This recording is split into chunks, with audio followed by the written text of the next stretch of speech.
dapat matapos sa pag-recall ng milk formula ang pananagutan ng Nestle dahil sa umano'y toxin risk ng ilan sa mga produkto nito. Panawagan ng ilang magulang, imbestigahan ang issue sa Kamara.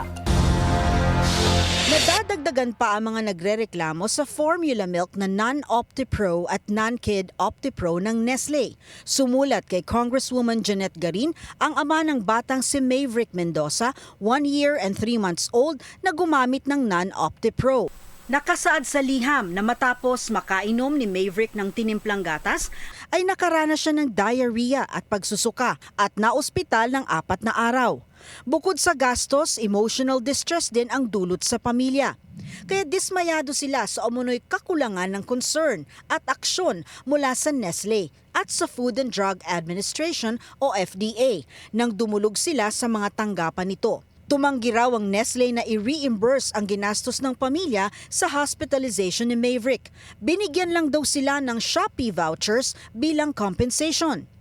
First week ng Enero, nag-anunsyo ng voluntary recall ang Nestle Philippines sa kanilang formula milk na non-OptiPro at non-Kid OptiPro para sa isang batch ng mga gatas na umano'y nagkaproblema sa raw materials mula sa manufacturer supplier. Nang panahong ito, may nakapanayam na ang Billionaire News Channel na 2 magulang na nagreklamo sa sakit na naidulot sa kanilang mga anak matapos mainom ang naturang formula milk. Parehas ang sintomas, diarrhea at pagsusuka.